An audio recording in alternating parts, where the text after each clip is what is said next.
परिचय। राहुल के पास फिरकी है। वह फिरकी को हाथ में लेकर दौड़ना शुरू करता है। देखो, उसके हाथ की फिरकी घूम रही है। यह कैसे घूमती है? देखो, लड़का पतंग उड़ा रहा है। पतंग बहुत ऊंचाई पर उड़ रही है। यह कैसे उड़ती है? फिरकी वायु के प्रवाह के कारण उड़ती है और इसी तरह पतंग भी उड़ती है। आइए, इस पाठ में हम कुछ और हवा के तथ्य के बारे में जानें।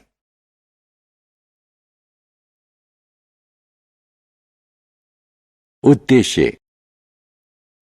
इस पाठ के अंत में आप निम्न करने में सक्षम हो जाएंगे: वायु को परिभाषित करना, वायु के विभिन्न घटकों की व्याख्या करना, वायु के गुण धर्म एवं उपयोगों के बारे में जानना, एक मिश्रण के रूप में वायु की व्याख्या करना।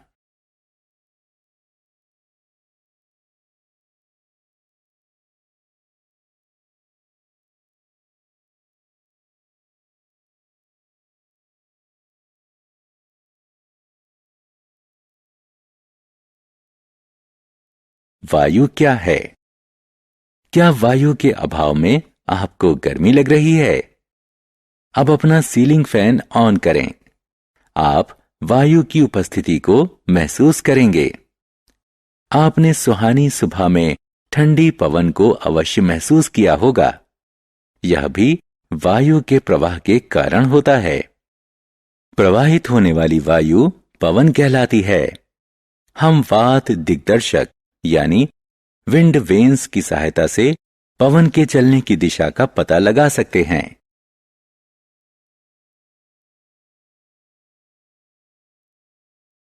वायु के गुण धर्म। वायु रंगहीन होती है और हम इसके भीतर से प्रत्येक चीज को देख सकते हैं। यह गंधहीन एवं स्वादहीन होती है। यह स्थान घेरती है। यह समझने के लिए एक कांच का बाउल लें और इसे सीधे पानी में डुबाएं। देखें, बाउल में पानी प्रवेश ना करे। अब बाउल को धीरे धीरे घुमाएं। देखिए, बाउल से वायु के बुलबुले निकल रहे हैं। धीरे धीरे पानी बाउल में प्रवेश कर रहा है। तो आप देख सकते हैं कि बाउल खाली नहीं था। जो वायु बाउल में थी वह बाहर निकल रही है। इससे पता चलता है कि वायु स्थान घेरती है। एक एयर पिलो यानी एक प्रकार का तकिया जिसमें वायु भरी जाती है। इसमें वायु भरें। आप क्या देखते हैं? इसका आकार बढ़ रहा है। इससे पता चलता है कि वायु स्थान घेरती है और इसका कोई निश्चित आकार नहीं होता है। वायु में भार होता है। एक तराजू के एक ओर वायु से भरी गेंद रखें और दूसरी ओर खाली गेंद रखें। आप देखेंगे कि खाली गेंद वाला तराजू ऊपर जा रहा है, जो यह दर्शाता है कि खाली गेंद वायु से भरी हुई गेंद से हल्की है। अब दो खाली परख नली लें और इनके मुंह पर एक एक गुब्बारा बांधें। इनमें से एक परख नली को गर्म पानी से भरे पैन में रखें और दूसरी को बर्फ से भरे पैन में रखें। अब ध्यान से देखें। गर्म पानी में रखी परख नली का गुब्बारा फूलने लगता है। ऐसा इसलिए होता है क्योंकि गर्म पानी परख नली की वायु को गर्म करता है और बर्फ दूसरी परख नली को ठंडा करती है। जब वायु गर्म होती है तो इसका विस्तार होता है और यह ऊपर उठती है, जिसके कारण गुब्बारा फूल जाता है। दूसरी ओर ठंडी वायु संकुचित होती है, जिसके कारण दूसरा गुब्बारा सिकुड़ जाता है। इससे पता चलता है कि वायु दाब उत्पन्न करती है। एक पिस्टन लगा हुआ सिलेंडर लें। पिस्टन को भीतर की ओर दबाएं। आप सिलेंडर के भीतर दबाव बना सकते हैं। इससे पता चलता है कि वायु संकुचित यानी दबाई जा सकती है।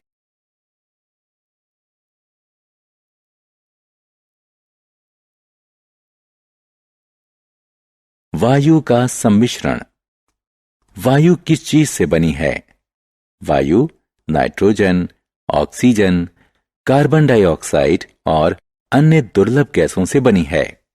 आप इस तालिका में देख सकते हैं कि वायुमंडल में सबसे ज्यादा नाइट्रोजन का हिस्सा है, उसके बाद ऑक्सीजन, उसके बाद कुछ दुर्लभ गैसों का हिस्सा है और सबसे कम हिस्सा कार्बन डाइऑक्साइड का है।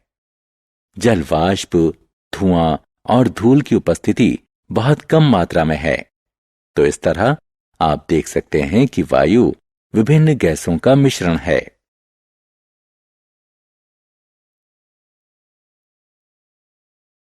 वायु गैसों का मिश्रण है। जब आप फ्रिज से पानी की बोतल निकालते हैं तो बोतल की बाहरी सतह पर पानी की कुछ बूंदें दिखाई देती हैं। ये पानी की बूंदें कहां से आती हैं? क्या बोतल से पानी का रिसाव हो रहा है? नहीं, ऐसा नहीं है। वायु में उपस्थित जलवाष्प बोतल की ठंडी सतह के संपर्क में आकर फिर से द्रव में बदल रही है। इससे वायु में जल वाष्प की उपस्थिति का पता चलता है।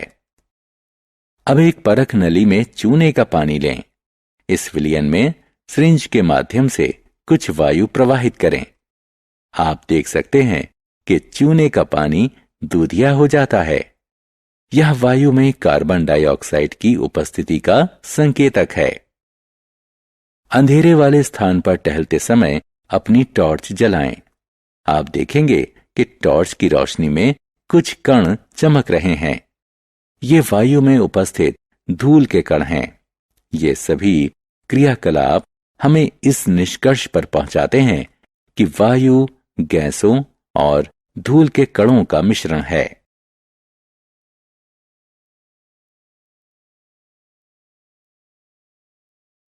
सारांश। आइए हमने जो कुछ सीखा है उसे संक्षेप में दोहराएं। वायु सभी स्थानों पर पाई जाती है। वायु अदृश्य, रंगहीन, गंधहीन और स्वादहीन है। हम वायु को अनुभव कर सकते हैं। वायु स्थान घेरती है, लेकिन इसका कोई निश्चित आकार नहीं होता है। वायु में भार होता है, इसे दबाया जा सकता है और यह दाब उत्पन्न करती है। वायु नाइट्रोजन, ऑक्सीजन, कार्बन डाइऑक्साइड, जल वाष्प और कुछ अन्य गैसों का मिश्रण होती है। वायु में धुएं और धूल के कण भी उपस्थित होते हैं। ऑक्सीजन जलाने में सहायक होती है और यह समस्त जीवों के लिए आवश्यक होती है।